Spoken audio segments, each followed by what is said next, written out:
নমস্কাৰ, মাইনা ডিবি কুকিঙলৈ আপোনালোক সকলোকে স্বাগতম জনালোঁ। আজি আন এটা ৰেচিপি লৈ আপোনালোকৰ মাজলৈ আহিলোঁ। ৰেচিপিটোত আমি এটা শল মাছ লৈছোঁ, কেইডালমান চুকা টেঙা লৈছোঁ, 4টা জলকীয়া লৈছোঁ, কেঁচা জলকীয়া, অলপ ধনিয়া লৈছোঁ আৰু 2টা আলু, ডাঙৰ ডাঙৰ 2টা আলু বইল কৰি লৈছোঁ। আমি আজি শল মাছ আৰু চুকা টেঙা তৰকাৰী বনাম বুলি ভাবিছোঁ। চুকা টেঙাখিনি দিলে অলপ পনীয়া হ'ব, সেইকাৰণে আমি আলু এটা বইল কৰি লৈছোঁ। এতিয়া আমি মাছখিনি হালধি নিমখ সানি ল'ম। এতিয়া আমি নিমখ দিছোঁ, হালধি দিছোঁ। এতিয়া আমি মাছখিনি গোটেইখিনি ভালকৈ সানি ল'ম। আমি আলু বইল কৰা পানীখিনিতে এতিয়া আমি জলকীয়াকেইটা দিছোঁ আৰু চুকা টেঙাখিনি কাটি এই গৰম পানীত দি দিছোঁ। পানী আমাৰ গৰম হৈ গৈছে। প্ৰথমতে আমি এইখিনি বইল কৰি ল'ম। আমাৰ এতিয়া টেঙা পাতখিনি, চুকা টেঙাখিনি ধুনীয়াকৈ সিজি গৈছে। ইয়াতে আমি বইল কৰি থোৱা আলুটো এনেকৈ অলপ ভাঙি দিছোঁ। ইয়াতে এতিয়া দি দিম।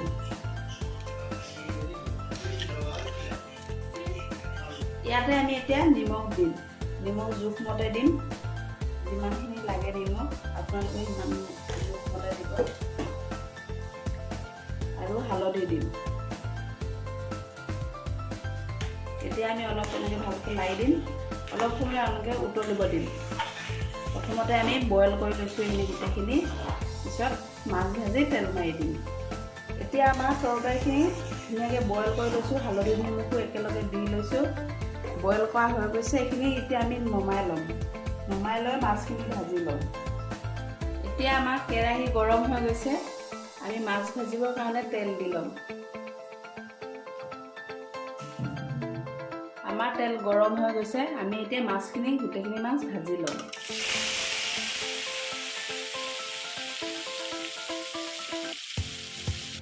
আমাৰ মাছখিনি ভাজা হৈ গৈছে।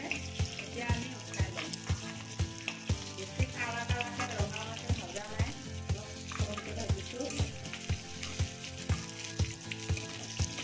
আমি এতিয়া মাছ ভাজা তেলখিনিতে কেইটামান জিৰা দিছোঁ। জিৰাকেইটা অলপ দিম। এতিয়া আমি বইল কৰি থোৱা চুকা টেঙাখিনি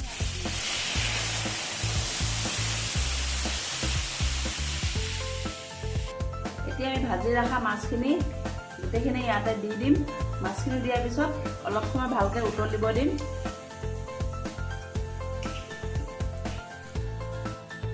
এতিয়া আমাৰ তৰকাৰী হৈ গৈছে।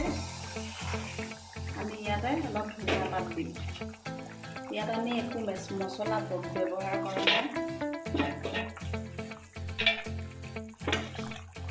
মছলা ব্যৱহাৰ নকৰিলেও খুব ভাল লাগে এনেকৈ খাই।